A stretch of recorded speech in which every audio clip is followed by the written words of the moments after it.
안녕하세요. 자연을 닮은 사람들이 세상 사는 이야기 자담 세무에게 성혜영 세무사입니다. 오늘은 2020년 이렇게 달라집니다를 준비해보았습니다. 자, 함께 보도록 하겠습니다. 출발! 첫 번째 사항입니다. 악의적 고액 상습 체납자에 대한 감치 제도를 신설했습니다. 악의적 고액 상습 체납자에 대한 징수 실효성을 제고하기 위해서 이제 그 체납자에 대한 감치 제도를 신설을 했는데요.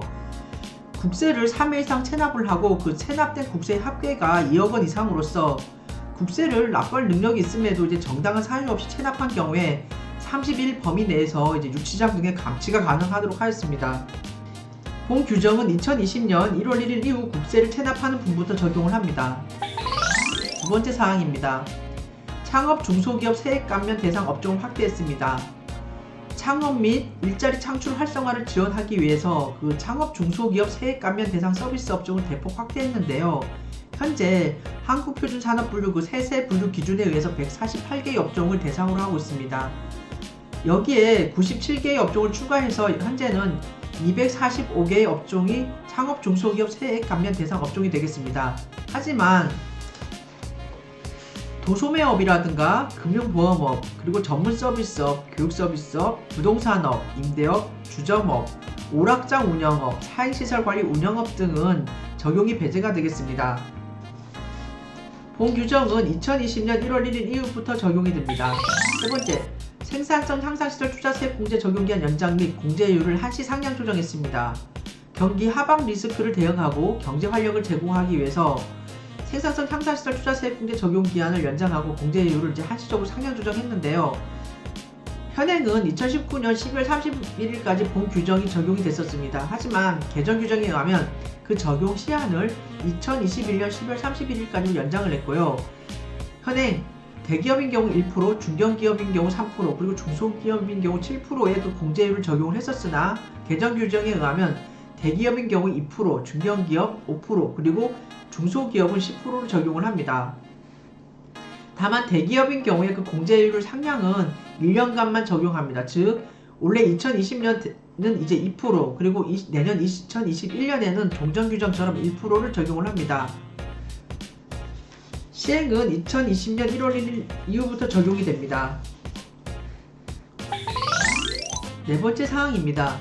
비과세 종합저축 과세특례 적용기한을 연장하고 그 가입 대상을 제한을 합니다. 취약계층 지원 취지에 맞게 적용기한은 연장하되 가입 대상을 제한을 합니다. 적용기한은 1년을 연장해서 2020년 10월 31일까지 적용을 하고요. 가입 대상을 제한을 해서 직전 3개년도 내에 1회 이상 금융소득 종합과세 대상자에 해당되는 경우에는 비과세 종합저축 가입 대상에서 제외가 됩니다. 본 규정은 2020년 1월 1일 이후 가입하는 분부터 적용을 합니다. 다섯 번째 사항입니다. 공모리츠 배당소득 과세특례를 신설을 했습니다.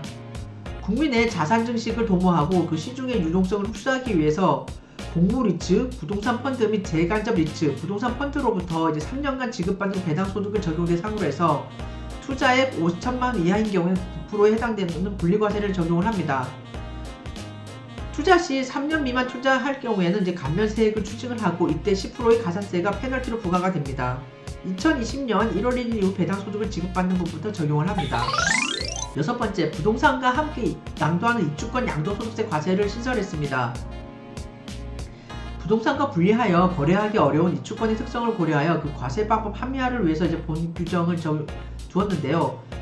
사업용 고정자산과 함께 양도하는 입주권은 영업권의 성격을 가지고 있기 때문에 양도소득세를 과세를 합니다. 하지만 입주권 가액을 이제 별도로 평가하여 구분 신고하는 경우에는 현행과 같이 기타 소득으로 과세를 합니다. 2020년 1월 1일 이후 최초로 납세 의무가 성립하는 분부터 적용을 합니다. 일곱 번째 사항입니다. 감정가액, 환산 취득가액을 취득가액으로 하여 양도소득세 신고 시 가산세를 부과합니다. 현재는 환산 취득가액 적용에 따른 가산세를 부과를 할 때 그 적용 대상이 신축 건물의 취득가액을 환산가액으로 하여 양도세 신고 시 취득일로부터 5년 이내 매각하는 건물에 대해서 환산가액의 5%에 해당되는 가산세율을 적용을 합니다. 하지만 그 가산세 부과 대상을 확대해가지고 개정이 됐는데요. 개정된 적용 대상을 보시면은 신축, 그리고 85제곱미터 초과 증축인 경우에 그 건물의 취득가액을 감정가액, 환산 취득가액으로 하여 양도소득세를 신고하는 경우에 취득일, 증축일로부터 5년 이내에 매각하는 건물은 감정가액, 환산 취득가액의 5%에 해당되는 가산세가 적용이 됩니다. 본 규정은 2020년 1월 1일 이후 양도하는 분부터 적용을 합니다. 여덟 번째, 지정지역 공고일 이전에 토지 매매 계약이 체결된 경우 비사업용 토지 중과 대상에서 제외가 됩니다. 현행은 비사업용 토지를 지정지역 외에서 거래한 경우에는 기본세율의 10%를 추가한 중과세율을 적용하고 지정지역 내에서 거래할 경우에는 기본세율의 20%를 추가한 중과세율을 적용을 하는데요. 개정 규정에 따르면은 지정지역 공고 전에 매매계약 체결분은 20% 중과 대상에서 배제가 됩니다. 즉 지정지역 공고일 이전에 토지를 양도하기 위해 매매계약을 체결을 하고 그 계약금을 지급받은 사실이 확인되는 경우에는 양도소득세 20% 중과 적용 대상에서 배제가 됩니다. 이때에는 10% 중과만 적용이 됩니다. 본 규정은 2020년 1월 1일 이후 양도하는 분부터 적용을 합니다. 아홉 번째, 가업상속 공제 사후관리 기준을 완화했습니다. 가업상속 기업의 경영여건 변화에 대한 탄력적 대응을 지원하기 위해서 첫 번째, 가업상속 공제 사후관리 기간을 단축했습니다. 현행 10년에서 7년으로 조정이 됩니다. 두 번째, 사후관리 기간 중에 업종 변경 범위가 확대됐습니다. 현행 소분류 내 변경만을 허용을 했으나 중분류 내 변경 허용으로 대상이 확대가 됐습니다. 또한 중분류 외 변경이 필요한 경우에는 그 위원회의 승인을 거쳐 허용이 됩니다. 세 번째, 사후관리 기간 중에 자산유지 의무가 완화됐습니다. 자산처분 비율 산정 시 예외 범위를 확대해서 업종 변경에 따라 기존 자산 처분이 불가피한 경우 등을 추가했습니다. 네 번째, 사후관리 기간 중에 고용유지 의무를 완화했습니다. 중견기업이 10년 통상 고용유지 의무를 기준인원 120%에서 100%로 완화했습니다. 또한 고용인원 유지 기준과 총급여액 유지 기준 중에 선택 가능하도록 했습니다. 본 규정은 2020년 1월 1일 이후 상속 개시되어 공제받는 분부터 적용을 합니다. 열 번째 사항입니다. 탈세, 회계부정 기업인의 가업상속 혜택을 배제했습니다.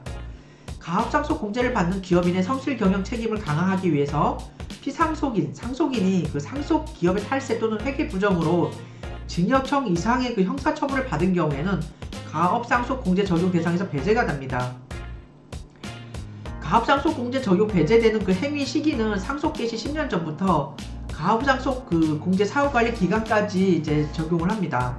시행일은 2020년 1월 1일 이후 상속이 개시되어 공제받는 분으로서 2020년 1월 1일 이후 탈세, 회계부정 행위가 있는 분부터 적용을 합니다. 이상에서 오늘은 2020년 이렇게 달라집니다. 제1탄 시간으로 1번부터 10번까지 해당되는 사항을 보았습니다. 다음에는 2탄을 가지고 준비하도록 하겠습니다. 다음에 뵙겠습니다. 안녕!